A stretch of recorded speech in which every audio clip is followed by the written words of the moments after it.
तुझे बेहतर बनाने की कोशिश में तुझे ही वक्त नहीं दे पा रहे हैं हम। माफ करना ऐ जिंदगी, तुझे नहीं जी पा रहे हम। जी हाँ दोस्तों, नमस्कार। मैं डॉक्टर मुकेश आप सभी का एक बार फिर से हार्दिक अभिनंदन करता हूं आपके चैनल एस्ट्रो नक्षत्र 27 पर। दोस्तों, आज मैं आपके सामने उपस्थित हुआ हूं मेष राशि के जातकों के लिए अक्टूबर महीने का मासिक मार्गदर्शन और भविष्य फल को लेकर। दोस्तों, मेरा ये वीडियो आपके जन्म चंद्रमा मेष पर आधारित है, लेकिन यदि आप किसी अन्य राशि के जातक हैं लेकिन आपका लगन नंबर 1 यानी कि मेष है, तो भी आप इस वीडियो के मार्गदर्शन को फॉलो कर सकते हैं। दोस्तों, हम देखते ही देखते वर्ष के 10वें महीने में प्रवेश कर चुके हैं। अक्टूबर, नवंबर और दिसंबर यानी कि ये एक क्वार्टर आपको एक आने वाले वर्ष के लिए जबरदस्त बुनियाद और आधार बनाने का एक बफर टाइम दे रहा है। और उस टाइम में अक्टूबर के महीने में ये जो 6 से 7 बड़े परिवर्तन होने हैं, आपको कई मल्टीपल धनयोग और राजयोग के रूप में एक सकारात्मक एनवायरनमेंट को क्रिएट कर रहे हैं। वहीं अक्टूबर का महीना वैसे ही बड़ा खास है। पहले 15 दिनों में जहां हम अपने पितरों के लिए श्रद्धा सुमन अर्पित करेंगे पितृपक्ष के रूप में, वहीं उसके बाद माता दुर्गे की आराधना नवरात्रि के रूप में होगी। तो ये अक्टूबर का महीना बड़े पॉजिटिव वाइब्स से जुड़ा हुआ है। तो आप मेष राशि के जातक हैं, मंगल शासित राशि, अग्नि तत्व राशि, बड़े तेज तर्रार जिद्दी लोगों की राशि। बस उनकी एक ही जिद होती है कि हमें नंबर 1 रहना है, दुनिया में कुछ भी करें नंबर 1। दोस्तों, मैं आप मेष राशि के जातकों के लिए बस इतना ही कहना चाहूंगा कि जहां दूसरे लोग गिव अप कर देते हैं, हार मान लेते हैं, यानी कि जहां पे उनकी सोच समाप्त हो जाती है, वहां से मेष राशि के जातकों की सोच प्रारंभ होती है। कारण क्या है? आप एक योद्धा हैं, लीडर हैं। मंगल के प्रभाव से क्या होता है? लीडर में सबसे बेहतरीन क्या क्षमता होती है?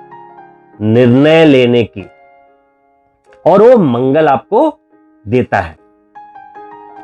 एक क्षत्रिय जब तलवार लेकर रणभूमि में दौड़ता है अपने शत्रुओं के बीच, तो इतनी तीव्र रूप से वो स्ट्रैटेजी बनाता है, किसे मारना है, किस तरफ आक्रमण करना है। तो एक साथ उसके डिसीजंस, उसकी स्ट्रैटेजी, उसका जोश, उसका गट्स, करेज सब एक साथ कार्य करता है।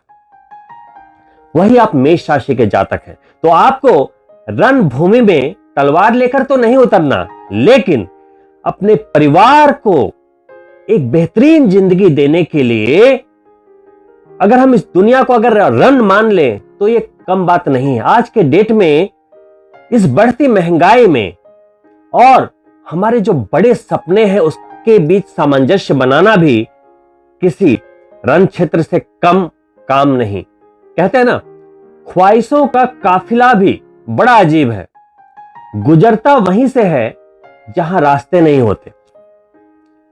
आज की दुनिया इतनी भागदौड़ की हो गई है, इतनी बड़ी ख्वाहिशें हैं कि हम भागदौड़ में, पैसे कमाने में, सुबह उठना कब होता है और रात में लौटना कब होता है पता ही नहीं चलता। जिंदगी एक जंग बनकर रह गई है। दोस्तों, तभी मैंने कहा तुझे बेहतर बनाने की कोशिश में तुझे ही वक्त नहीं दे पा रहे। माफ करना है जिंदगी, हम तुझे जी नहीं पा रहे। दोस्तों, आज की लाइफ ही यही है, आज की भागदौड़ की जिंदगी भी यही है। तो दोस्तों, चलिए देखते हैं कि अक्टूबर के महीने में गोचरों के आधार पे क्या सकारात्मक ऊर्जाएं हम तक आ रही हैं, जिसके जरिए आप मेष राशि के जातक एक योद्धा की तरह इस जिंदगी को जी पाने में कामयाब हो जाएं। दोस्तों, अक्टूबर के महीने में आप मेष राशि के जातकों के लिए उनके जन्म चंद्रमा पर गुरु पहले से ही वक्री होते हुए गोचर कर रहे हैं। और जैसा कि आप जानते होंगे, कोई भी ग्रह जब वक्री होता है तो उसे एक चेष्टा बल की प्राप्ति होती है, जिसके कारण वो ग्रह इतने शुभ परिणाम देता है जैसा कि एक उच्च ग्रह देते हैं। तो आप मेष राशि के उन जातकों को भी इस समय फायदा हो रहा है जिनके गुरु थोड़े कमजोर हैं कहीं ना कहीं, तो उन्हें भी गुरु का आशीर्वाद मिल रहा है। लेकिन साथ में राहु भी गोचर कर रहे हैं और उसके समसप्तक रहने वाले केतु आपके 7वें भाव में गोचर कर रहे हैं। तो इसी महीने राहु गुरु को छोड़कर अपनी राशि परिवर्तित करने वाले हैं, इसकी बात करूंगा। लेकिन उसके पहले कुछ छोटे छोटे परिवर्तन हैं जो कि बहुत ही महत्वपूर्ण है। दोस्तों, इन परिवर्तनों के पहले एक और ग्रह जो काफी समय से आपके एकादश भाव में, जी हां, मैं बात कर रहा हूं कर्मफलदाता शनि की, अपनी ही मूल त्रिकोण राशि में विराजमान है अप्रैल से, लेकिन मेनवाइल अभी वक्री चल रहे हैं 4 नवंबर तक।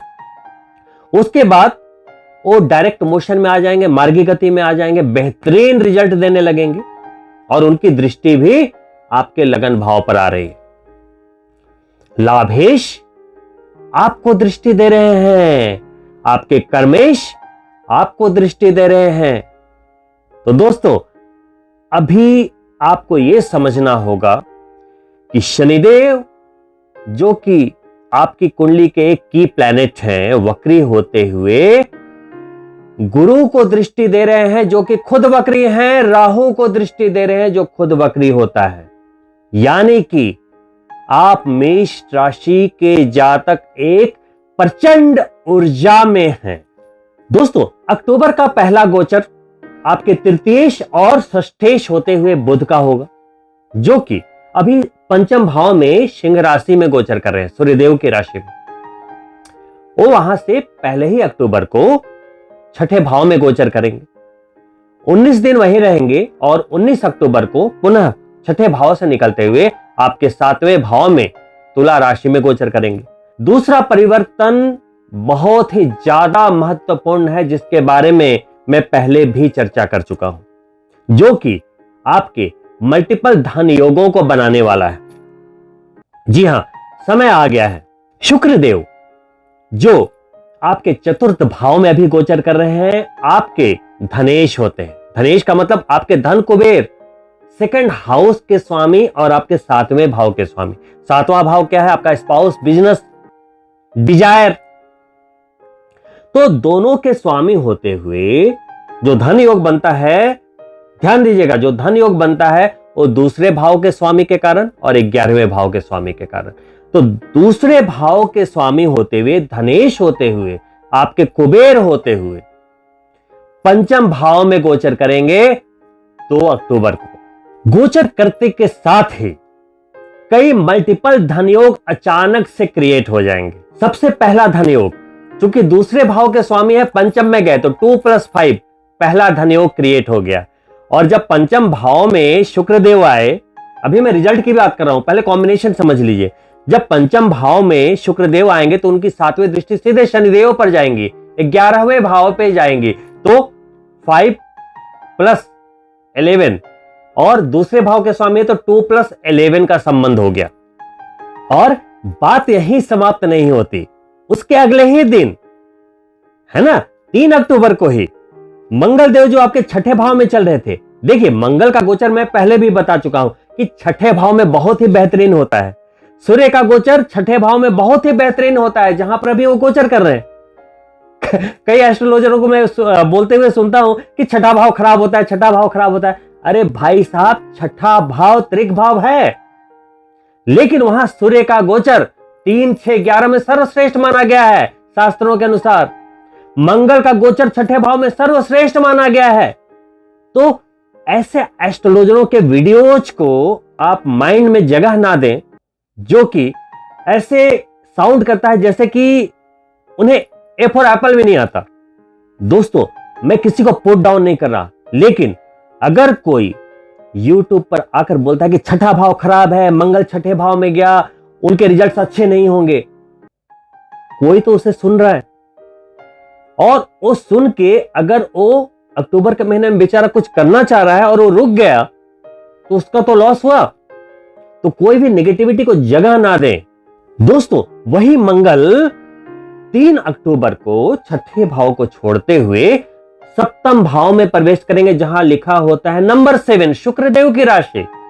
देखिए कितना प्यारा संयोग है, आपके राशि के स्वामी जो पहले भाव के स्वामी होते हैं 7वें में चले गए और वहां शुक्रदेव की राशि है, तो जो शुक्रदेव धन योग बना रहे थे उससे आपके जन्म चंद्रमा को भी कनेक्ट कर दिया।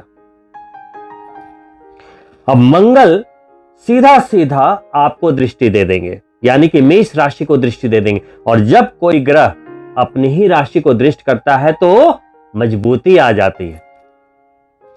वो अलग बात है कि अभी मंगल अस्त चल रहे हैं, काफी लंबे समय के लिए मैं इसकी बात भी करूंगा, लेकिन फिलहाल कनेक्शन की बात कर रहा हूं। मंगल के गोचर के बाद अगला जो गोचर होगा वो 18 अक्टूबर को सूर्यदेव का ही होगा। पहले 18 दिन आपके छठे भाव में बेहतरीन रिजल्ट्स को देते हुए वो 18 अक्टूबर को सप्तम भाव में यानी कि तुला राशि में आ जाएंगे, लेकिन तुला राशि उनकी नीच राशि होती है, वहां पर वो आ जाएंगे 0 रश्मि पर, उनके प्रभाव देने की क्षमता शून्य हो जाएगी। और मंगल पहले ही अस्त चल रहे हैं क्योंकि सूर्य और मंगल नजदीकी डिग्री पे चल रहे हैं, तो आपके 7वें भाव में बहुत ही ध्यान रखने की आवश्यकता होगी, क्योंकि मंगल अस्त है वहां।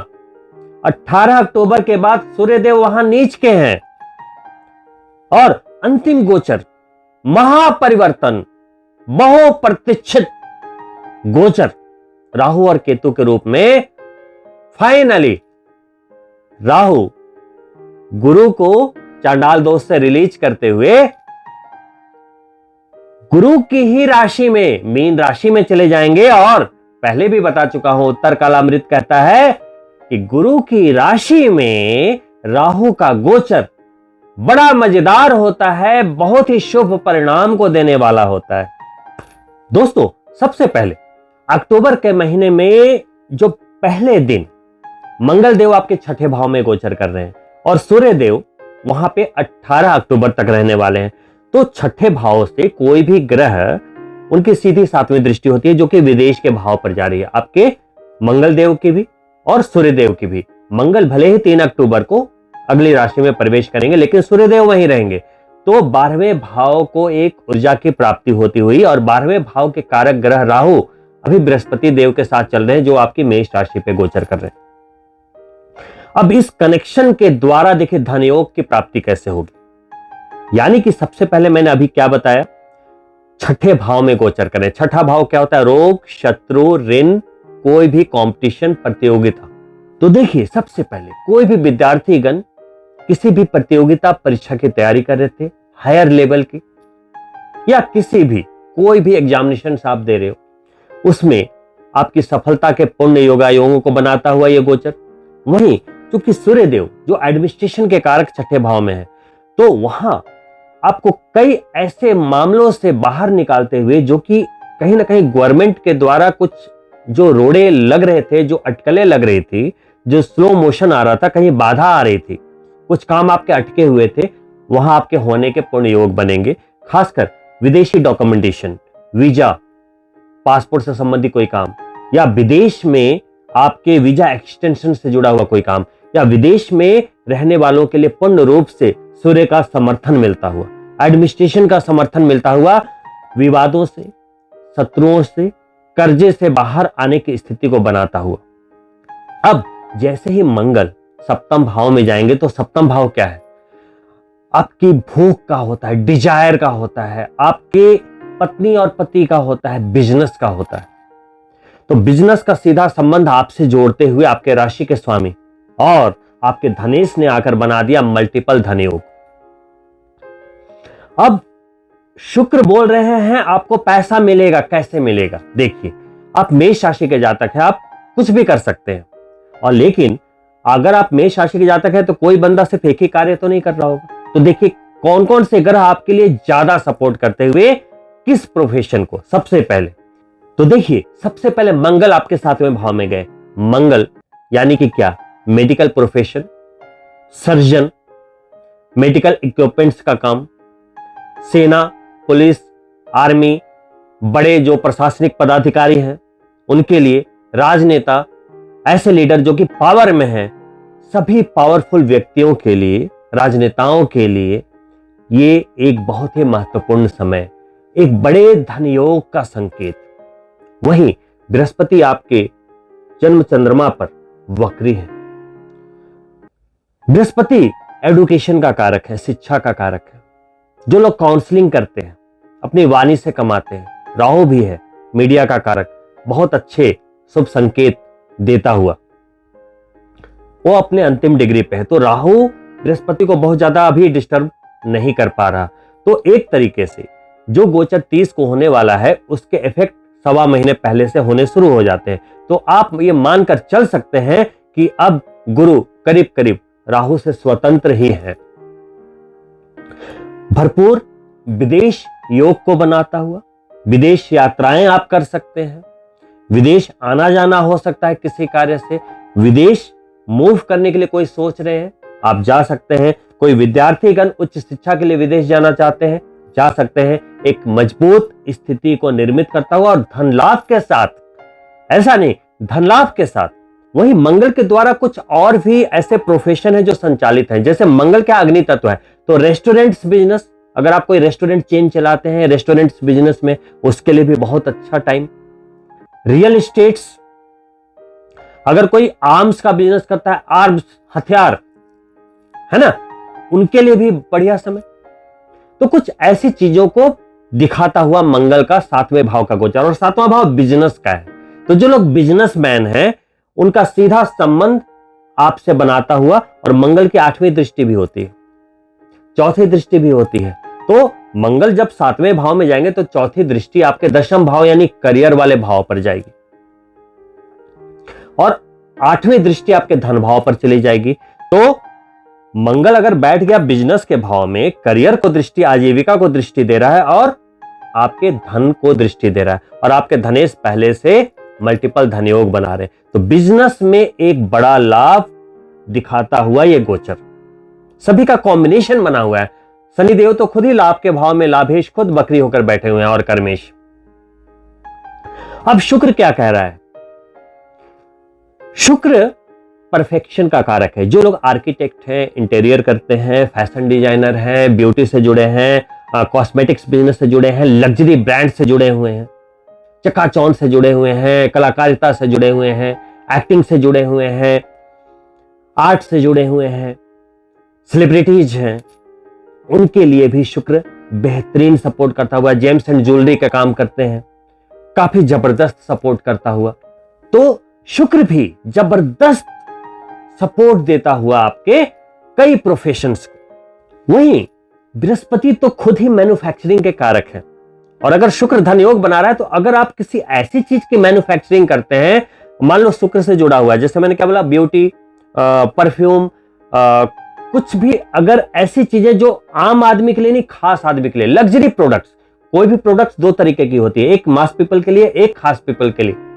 अगर आप कोई लग्जरी ब्रांड्स की मैन्युफैक्चरिंग कर रहे हैं, यानी कि जो प्रोडक्ट थोड़ा एक्सपेंसिव है, लग्जरी है, या तो शुक्र के कारक तत्वों से रिलेटेड, वो आपके लिए अभी के टाइम में जबरदस्त फायदेमंद है। वहीं नौकरी का जो भाव होता है वो 6ठा भाव होता है, वहां पे सूर्य हैं, सरकारी नौकरी के कारक, और शनि यानी कि सेवक, वो 11वें भाव में बैठे हैं। तो वो भी जबरदस्त लाभ को दिखाते हुए, तो अगर आपका कोई प्रमोशन रुका हुआ था, वो हो जाएगा। वहीं आईटी के क्षेत्र में, क्योंकि शनि लाभेश बनकर अभी वक्री है, आईटी के क्षेत्र वालों को जबरदस्त फायदा, और विदेश में है तो सुपर डुपर, सुपर से बिल्कुल ऊपर कामयाबी का स्तर आपके लिए।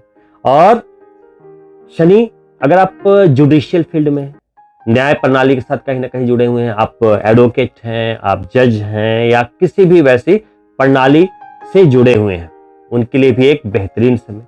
वहीं जैसे ही गुरु को फाइनली राहु छोड़ते हुए 12 नंबर में चले जाएंगे, यानी कि 12 नंबर की राशि में गुरु बिल्कुल खुलकर एकदम पॉजिटिव एनर्जी लेकर मेष राशि के जातकों के लिए अगले अप्रैल तक वहीं पर गोचर करते रहेंगे। बहुत अच्छा सकारात्मक समय, एकदम कहते हैं ना, देवत्व का आशीर्वाद। सीधा प्रभु बैठकर बोल रहे, जो मांगो बेटा मैं तुमको दूंगा, करो तो सही, मैं तथास्तु बोलने को तैयार हूं।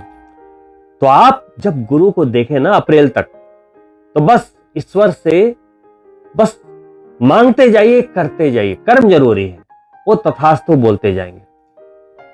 मन में जो भी विचार आए कि मैं ये करना चाहता हूं और कर सकता हूं, चलो करते हैं, तो मन में आपके आना चाहिए, गुरु बोल रहे तथास्तु, चल आगे बढ़।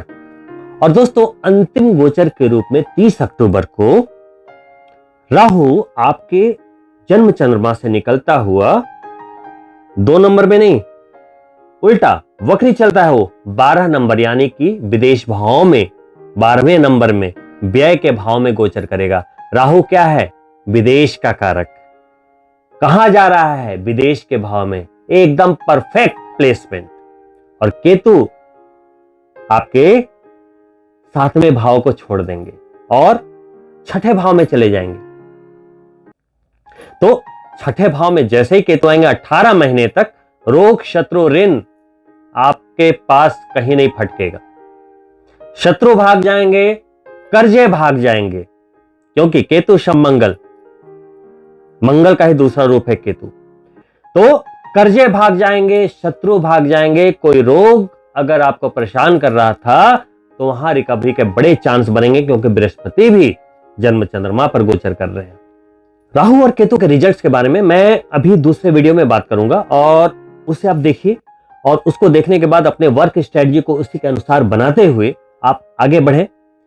इसी महीने आपको वो वीडियो प्राप्त हो जाएगा। तो इसके बारे में ज्यादा चर्चा ना करते हुए अभी जहां आपको सावधानी रखनी है मैं उसकी चर्चा करता हूं। देखिए, केतु को मंगल का ही रूप बोला गया है, और मंगल अभी जैसे ही 7वें भाव में जाएंगे वहां केतु के साथ गोचर करेंगे। 7वें भाव में अभी बहुत सावधानी रखने की आवश्यकता है। डबल मंगल का योग बन गया, और सूर्य भी 18 को चले गए। अग्नि अग्नि अग्नि तत्व। तो ये जो आग है उसकी दृष्टि आपके स्वास्थ्य पर भी जा रही है, और वो भाव है स्पाउस का। तो सबसे पहले आपको जो ध्यान रखने की आवश्यकता है वो है अपने स्पाउस के स्वास्थ्य की, और अपने स्वास्थ्य के भी साथ साथ रखनी पड़ेगी। दोस्तों, आप जानते होंगे जितने भी पति पत्नी के बीच लड़ाइयां विवाद इत्यादि होते हैं, या डाइवोर्स के मामले आते हैं, या घरेलू हिंसा के मामले आते हैं, इनका तार कहीं ना कहीं मंगल ग्रह से जुड़ा होता है। वही मंगल केतु के साथ डबल मंगल का योग आपके 7वें भाव में बना रहे हैं। तो अगर आप पार्टनरशिप में काम करते हैं तो वहां बहुत ध्यान रखने की आवश्यकता है। वहां वाद विवाद होने की पूर्ण रूप से यहाँ पे उम्मीद दिख रही है। पति पत्नी के बीच अगर संबंध अच्छे भी है तो थोड़ा संभाल के स्वास्थ्य का ध्यान रखिए, फिर टेक केयर। जिस पति पत्नी में पहले से कुछ मामले विवादित तौर पे थे, वहां पे अभी स्थिति गंभीरता की ओर जाती हुई, वहां पर विशेष रूप से सावधानी अनिवार्य है, नहीं तो वहां पे कहीं ना कहीं आपको नुकसान हो सकता है। इसी मामले में थोड़ी सावधानी रखनी है, क्योंकि मंगल अस्त है। मंगल के अस्त होने के कारण चूंकि उसकी रश्मि शून्य हो जाएगी, और उसके साथ सूर्य भी उसको सपोर्ट नहीं कर पा रहे, क्योंकि वो खुद नीच के हैं। मंगल जब अस्त के होते हैं तो मंगल ही चूंकि निर्णय करने की क्षमता, गट्स इत्यादि आपको देते हैं, वो अचानक शून्य पे आ गए तो आप निर्णय नहीं ले पाएंगे, या गलत निर्णय ले लेंगे। आपके अंदर कुछ करने की क्षमता नहीं रहेगी, उस समय गट्स नहीं होगा, लगेगा कुछ करना है, ये काम करना चाहिए, लेकिन आप निर्णय नहीं ले पाएंगे, डिसीजन नहीं ले पाएंगे सही समय पे। यहां पर एक गंभीरता आ सकती है। सिर्फ पति पत्नी के मामले में नहीं, बिजनेसमैन के लिए भी यहां पर थोड़ी सी सावधानी रखने की आवश्यकता होगी, क्योंकि मैं बता रहा हूं कि यह गोचर बहुत शानदार है, लेकिन ये मैं गोचर की बात बता रहा हूं। मान लो कि पूरे भारतवर्ष में 10 करोड़ मेष राशि के जातक होंगे, तो 10 करोड़ मेष राशि के जातकों के ना तो बृहस्पति अच्छे होंगे सभी के, ना तो सभी के शनि अच्छे होंगे, ना तो सभी के मंगल उच्च के होंगे। सभी के ग्रह तो अलग अलग होंगे ना, तभी तो अगर हम वीडियो में बोल रहे हैं तो सभी के लिए एप्लीकेबल नहीं होगा ना, क्योंकि आपकी कुंडली क्या होती है, दैट इज लाइक रिसीवर। अब आपके रिसीवर में कितनी क्षमता है उस धनयोग को पाने की, है ना, वो तो आपकी कुंडली डिसाइड करेगी। हाँ, किसी ने कुंडली दिखा रखा है, उसके उपाय कर रखे हैं, जेम्स पहन रखे हैं, जो अशुभ ग्रह है उनके दान कर रखे हैं, पूजा करवा रखी है, तो उसके लिए ठीक है फिर। लेकिन चूंकि आपके राशि के स्वामी होते हुए मंगल एक लंबे समय के लिए अस्त है, तो इस समय सावधानी अनिवार्य है, सावधानी बहुत ज्यादा अनिवार्य है। तो आपको क्या करना चाहिए, मैं अभी कुछ उपाय आपको बता देता हूं। सबसे पहले तो आप अपनी कुंडली देखिए। अगर आपके कुंडली में मंगल शुभ है तो उनकी पावर को बढ़ाने के लिए आप रेड कोरल पहन सकते हैं, अगर आपको सूट कर रहा है तो। रेड कोरल मूंगा 9 रत्ती का सोने में बनवाकर। अगर आपको वहां कंफ्यूजन है कि सूट करेगा नहीं करेगा, अभी कुंडली नहीं दिखाई है, तो पहले तो कोशिश करें कि कुंडली दिखा ले। अगर नहीं दिखाई है लेकिन इतना पता है कि चलो शुभ है, त्रिकोण में बैठा है, केंद्र में बैठा है, शुभ है, तो उसके पावर को बढ़ाने के लिए, चूंकि अस्त है तो उनके बीज मंत्र का जाप करें, ओम क्राम क्रीम क्रौमसा भौमाय नमः। लेकिन कुछ लोग ऐसे होंगे जिनकी कुंडली में मंगल अशुभ होंगे, तो उन्हें मंगल के एकाक्षरी मंत्र या गायत्री मंत्र करने की सलाह दी जाती है। ओम ह्रीम भौमाय नमः या ओम क्षिति पुत्राय विद्महे लोहितांगाय धीमहि तन्नो भौमा प्रचोदयात्। ये मंगल गायत्री मंत्र है, आप इसका जाप कर सकते हैं जब तक मंगल अस्त है। इसके अलावा मंगल अगर अशुभ है या सूर्य नीच के हैं तो इसके लिए आपको रुद्राभिषेक करना चाहिए, शंकर भगवान की नियमित पूजा करनी चाहिए। और शंकर भगवान इतने दीन दयालु हैं कि आपने सुना होगा कि पिछले जन्म में जो कुबेर भगवान थे वो गुण निधि नामक चोर थे। वो एक चोरी के प्रकरण में गलती से वो अपने लूट का धन इकट्ठा करने के चक्कर में, मंदिर की चीजें चुराने के चक्कर में उन्होंने बार बार क्या किया, एक दीपक को प्रज्वलित किया। और वो शिव भगवान का मंदिर हुआ करता था।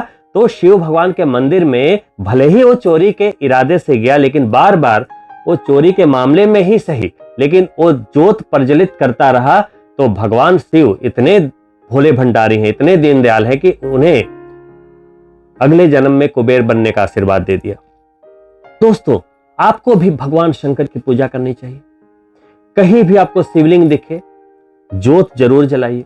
दोस्तों, इसके साथ ही अच्छे रिजल्ट्स की प्राप्ति के लिए, शुभ शुभ की प्राप्ति के लिए, धन लाभ के लिए रोजाना हनुमान चालीसा तो आप पढ़ते ही होंगे। हनुमान चालीसा अगर नहीं पढ़ते हैं तो प्रारंभ कर दीजिए। हनुमान अष्टक भी आप किया करें, यह भी अच्छे रिजल्ट्स की प्राप्ति कराता है। और अगर हो सके तो शनिवार और मंगलवार को सुंदरकांड का भी पाठ करें। पहले भी बता चुका हूं, सुंदरकांड को एक आशीर्वाद प्राप्त है हनुमान जी का। जो भी सुंदरकांड का पाठ भक्ति भाव से करता है तो कहते हैं कि आप जितनी देर 45 मिनट से 1 घंटे लगाते हो सुंदरकांड करने में, तो उस समय आपके घर में, उस जगह पे आपके सुंदरकांड को सुनने के लिए हनुमान जी स्वयं सूक्ष्म रूप में उपस्थित रहते हैं। और मेरा मानना यह है कि अगर आपने सुंदरकांड किया, इसी बहाने आपके घर में हनुमान जी विराजे, तो आपके घर में संकट आ ही नहीं सकता। वैसे भी मैंने कई घरों में देखा है, मैं खुद भी करता हूं। जिस घर में नियमित रूप से सुंदरकांड का पाठ होता है, वो तरक्की की सीढ़ियां ऐसे चढ़ता चला जाता है। बाधाएं ज्यादा नहीं आती, बाधाएं टलती जाती है, सारे अरिष्ट टलते जाते हैं, प्रभु का आशीर्वाद प्राप्त होता है। तो आप मेष राशि के जातक एक अच्छे समय से गुजर रहे हैं, तो आपको अवश्य करना चाहिए। दोस्तों, साथ ही ये तो गोचर की बात हो गई, लेकिन अगर आप मेष राशि के जातक हैं और आपकी कुंडली में मंगल नीच के हैं या अस्त हैं, तो ये बहुत ही गंभीर बात है। तो जल्दी से जल्दी कुंडली की जांच एक बार करवाएं। और मैं इस गंभीरता से निपटने के लिए अभी थोड़े उपाय बता देता हूं। थोड़ा जैगरी लें, गुड़। हर मंगलवार को सुबह में एंटी क्लॉकवाइज 7 टाइम्स ऐसे वार लें सिर के ऊपर से, और जाकर मिट्टी में ऐसे मिक्स कर दें उसे। जैसे जैसे वो जैगरी यानी कि गुड़ मिट्टी में घुलेगा, सूक्ष्म जीव कीटाणु खाएंगे, कीड़े मकोड़े खाएंगे, चींटियां खाएंगी, आपके मंगल दोष, कर्जे, मंगल की अशुभ ऊर्जा, आपके स्वास्थ्य की खराबियां भी वैसे ही आपसे दूर होती चली जाएगी। ये कार्य आपको अवश्य करना चाहिए। आप मेष राशि के जातक है, चाहे मंगल शुभ है अशुभ है कुछ भी है, अगर आप ये करते हैं तो आपको इसकी शुभता ही मिलेगी। तो सिर्फ मंगल और सूर्य के लिए थोड़ा सा अगर हम एवरेज सोच के चलें और उसके उपायों को लेकर चलें तो एक बहुत मजबूत समय, और इस समय आप अपने निर्णय की क्षमता को खोना नहीं। जिन लोगों ने भी ऐसे निर्णय लिए हैं उन्हें दुनिया जानती है। दोस्तों, विराट कोहली 4 दिवसीय मैच खेल रहे थे, तीसरा दिन था।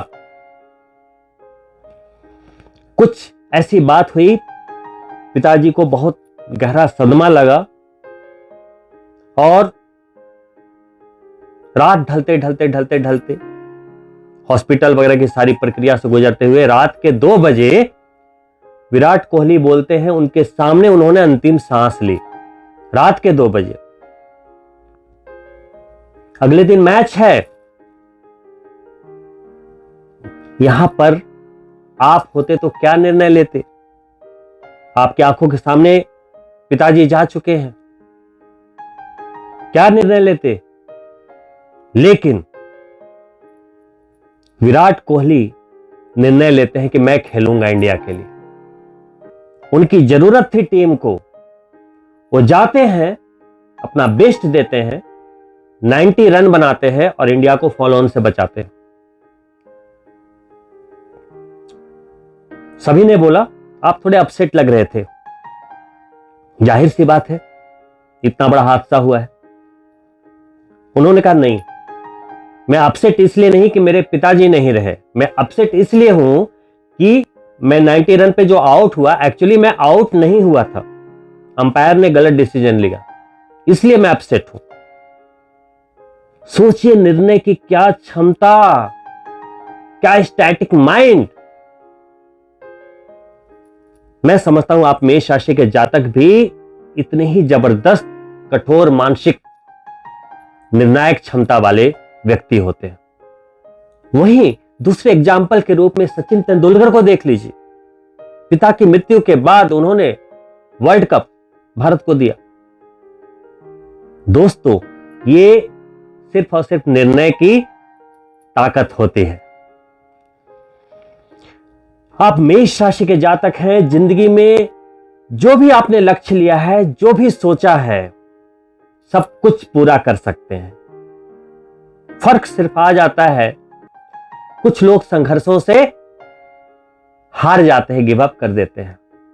तो जब बारिश आती है ना, तो सारे जो पक्षी हैं घोंसलों में छिपते हैं, चिल्लाते हैं, चीखते हैं। वैसे नहीं बनना आपको, आपको बनना एक बाज। बारिश हो रही है तो बादलों के ऊपर चले जाओ और नजारा देखो। दोस्तों, शेर जंगल का राजा इसलिए नहीं होता कि वो सबसे भारी भरकम है, उससे भारी भरकम तो हाथी होता है। इसलिए राजा नहीं होता कि वो सबसे तेज दौड़ता है, उससे भी तेज दौड़ने वाले हैं। उसकी हाइट भी उतनी नहीं है जितने की और जानवरों की है, उसकी चालाकी भी लोमड़ी के लेवल की नहीं है, लेकिन वो जंगल का राजा है। क्यों? क्योंकि वो सोचता है कि मैं राजा हूं।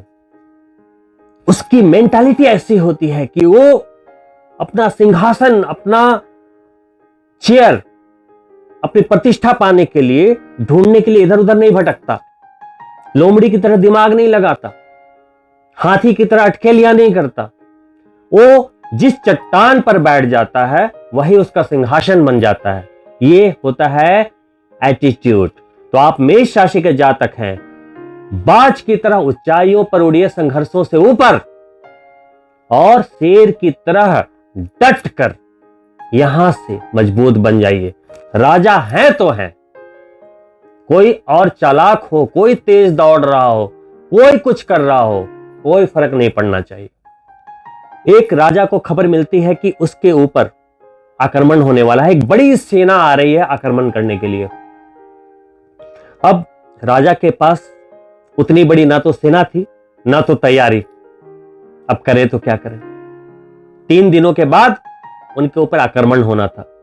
उन्होंने फटाफट राज्यसभा बुलाई, बैठक की।